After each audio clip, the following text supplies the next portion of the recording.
추수감사절 이제부터 여러분에게 주님의 축복이 함께 하시기를 축원합니다. 아까 남목사님은 좀 얘기하셨지만 추수감사절에는 웃는 얼굴로 나오셔야 됩니다. 한 해를 돌아보니 주머니는 텅텅 비고 가진 게 없구나 괴로운 마음으로 오는 게 아니라 그래도 감사한 게 많구나라는 마음으로 오시는 게 추수감사절입니다. 강대상에 이렇게 올라오면 처음에 교인들의 얼굴이 이렇게 보입니다. 근데 이제 오시는 분 중에 90%는 다 인상 쓰고 계십니다. 이렇게. 그러면은 위에서 걱정이 됩니다. 집사님이 진짜 힘드셨나 보구나.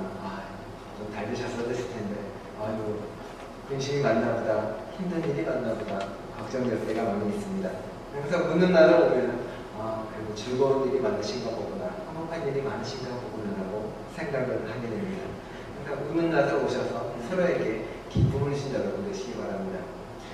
오늘은 절기상으로 할로우라고 합니다. 할로우는 이제 이슬이 내리고 추워지는 날씨라고 하는데 오늘 날씨는 체감 온도가 30도랍니다.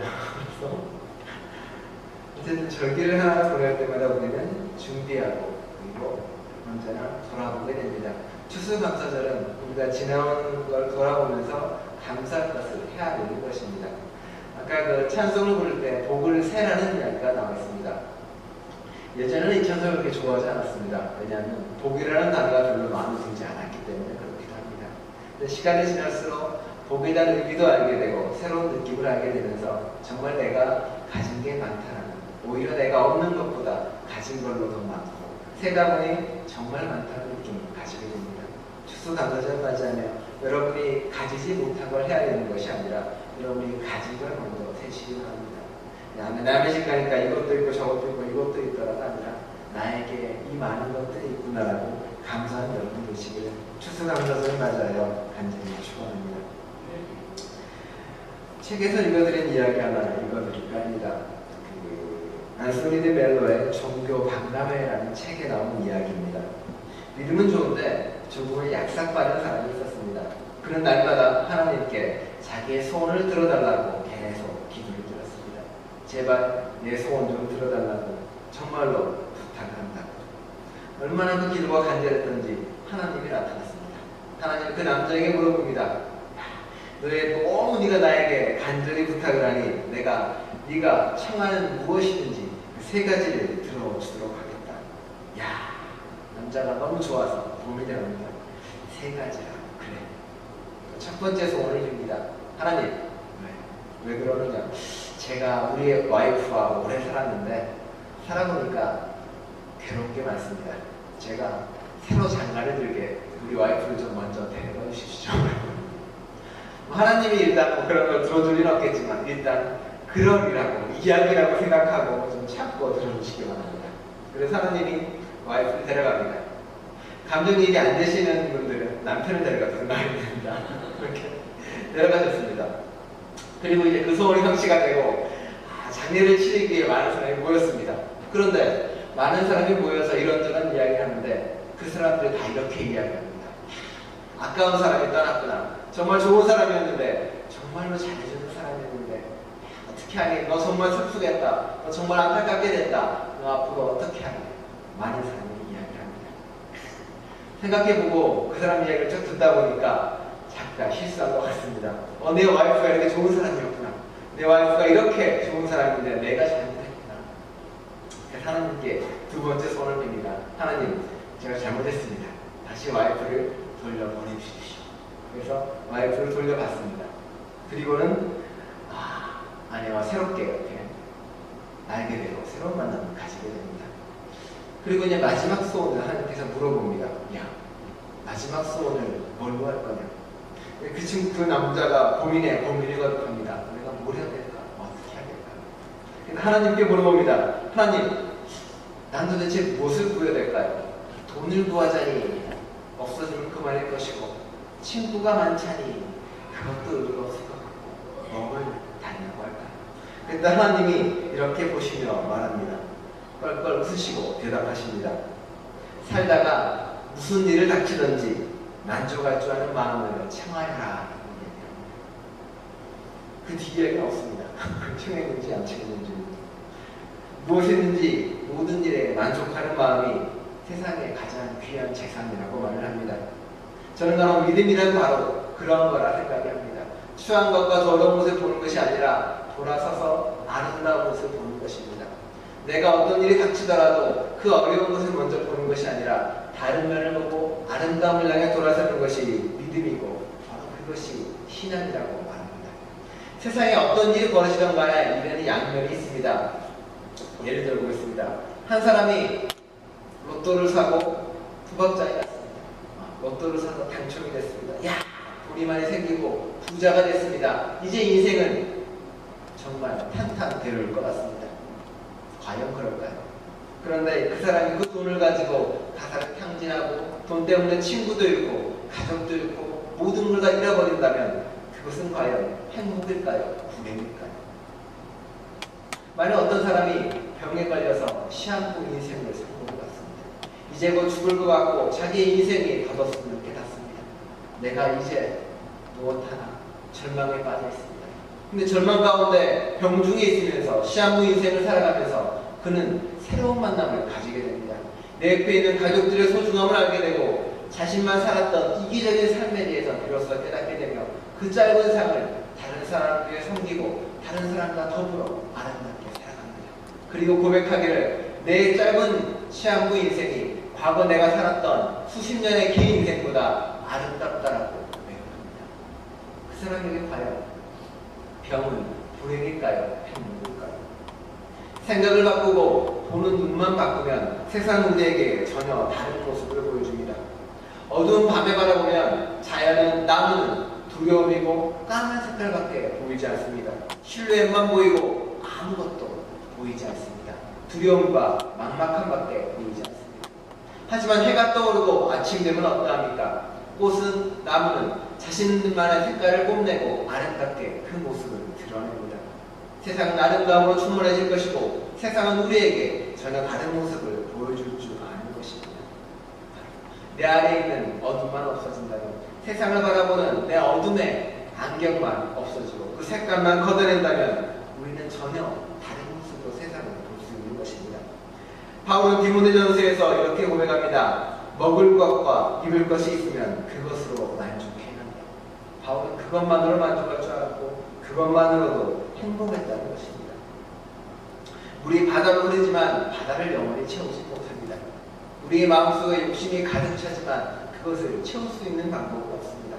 채워줘야 만족한다면 우리의 인생은 결코 만족도 없고 감사도 없는 인생이 될 것입니다. 동영상 하나 보겠습니다.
감사는 삶의 방식이고 삶을 살아가는 인생관입니다. 신호함이 찬호함이처럼 자신의 삶 가운데서 없는 것보다 있는 것으로 감사하고 기뻐하고 즐겁게 사는 것이 바로 감사하는 삶이고 감사하는 인생관인 것입니다. 오늘 전도서의 말씀도 우리에게 분명히 말씀하고 계십니다. 너는 즐거이 음식을 먹고 기쁜 마음으로 포도주를 마시고 즐거움을 누리라고 분명히 이야기합니다. 즐거움을 누리라는 것은 의무이고 또한 우리가 누릴 권리이기도 합니다. 즐거움을 누리고 살아가는 것이 바로 우리가 이 땅에서 해야 될 일인 것입니다. 욕구를 말해 렌즈를 끼고 세상을 보는 사람들이 있습니다. 그런 이들은 세상 모든 사람들과 모든 이들을 위해 투덜거리기밖에 하지 않습니다. 허무의 렌즈를 끼고 세상을 보는 사람은 세상을 허무하고 아무런 가치도 없습니다. 하지만 감사의 렌즈를 끼고 세상을 보는 사람들이 있습니다. 예전에 한번 말씀드린 적이 있지만 가나안 농문학교를 세운 김용기 장로라는 분이 있는데 그분에게 물어보면 장로님 행복하세요라고 물어보면 그분은 이렇게 대답합니다. 아니요, 감사합니다. 인생이 행복한 것이 아니라 인생이 즐겁기를 그보다 먼저 감사한 인생이고 만족하는 인생이라는 이야기입니다. 그분에게 세상은 하나님의 은혜가 넘치는 곳이고 없는 것으로도 감사하는 세상인 것입니다. 감사의 사람이 세상에 평화를 만들고 다른 이들을 행복하게 만든다는 사실이 바로 진리이고 신앙인 것입니다. 그가 얼마나 감사할 줄 아느냐가 인생의 성숙도를 보여주고 신앙을 보여줍니다. 감사할 줄 아는 사람이 되었다는 것이 곧 철든 사람이 됐다는 이야기입니다. 우리의 철든 언니라고 이야기할 때는 그 사람이 이제 비로소 부모님께 감사할 줄 알고 자기 인생에 감사할 줄 아는 겁니다. 아이들은 그렇지 않습니다. 천하는 사람은 이렇습니다. 휘린이에게 어느 날 물었습니다. 휘린아, 세상에서 누가 제일 좋아? 물었습니다. 당연히 저는 엄마 혹은 아빠를 나갈 줄 알았습니다. 휘린이는 하는 말이 나. 네, 내가 태어날 때 이기적입니다. 철이 들면 달라지겠죠. 철이 들면 어머니가 좋고 아버지가 그리고 부모님이 사회가 자연이 하나님이 모든 게 감사하게 되는 것입니다. 나이가 들수록 철이 들면 됩니다. 나이가 들수록 감사할 줄 아는 삶을 살면 됩니다. 노력해야만 됩니다. 저절로 되지 않습니다. 세상에서 저절로 바뀌는 건 군대밖에 없습니다. 군대 들어가서 일병되고 이병되는 것만이 인생의 저절로 바꿔지는 것이지 다른 것은 저절로 되는 게 아무것도 없습니다. 노력해서 철드시고 노력해서 바뀌시기 바랍니다. 불만의 렌즈를 끼고 세상을 보지 마시고 오직 감사의 렌즈로 세상을 보시는 여러분 되시기 바랍니다. 마지막으로 우리 송 집사님께서 주보에 나와 있는 감사의 기도라는 글을 읽고 마치도록 하겠습니다. 앞에 나옵니다. 감사의 기도, 이전 결과를 잠시 놓고 감사의 기도를 드립니다. 앞으로 표현할 때 조심해 주시고 어렵고 외로울 때 소망을 주시며 물을 주며 행사도 없이 하시고 고통을 채워주시는 것 감사합니다. 나는 빠지지 않게 하시는 감사합니다. 나를 사랑해준 사람도 감사하고 나를 공개할 사람도 감사합니다. 그래서 나를 더 너그러운 인간으로 만드셨습니다. 때때로 가시를 주셔서 아무 영혼을 깨워주셨고 한숨과 눈물로 주셨지만 그것 때문에 진정한 행복이 이루어진다고 들었습니다. 날마다 평범한 생활 속에서도 감사를 표현하는 가슴을 주셔서 무엇이 생겨서가 아니라 무엇이 나에게 발생하지 않는 감사하게 하시고 음악을 들을 수 있는 귀와 아름다움을 볼 수 있는 귀와 편리한 세월에 태어난 것과 세워도 세워도 끝이 없는 수많은 감사를 알게 하시고 남과 비교하며 살기 발견하시고 질투의 화산 속에 들어가지 말게 하시고 오늘 목표 삼기 말게 하시고 사랑의 속삭임을 내 입술에 주시고 감사의 노래를 내 심장에 주셔서 불평하지 않게 하셔서 화를 내지 않게 하셔서 이해하게 하셔서 덮어주게 하셔서 악한 세상을 생각을 버리게 하셔서 모든 게 감사만 있게 하셔서 이 아름다운 추수감사절에 여러분 모두가 감사의 인생관으로 개종하시는 여러분 되시기를 간절히 축원합니다. 기도하시겠습니다.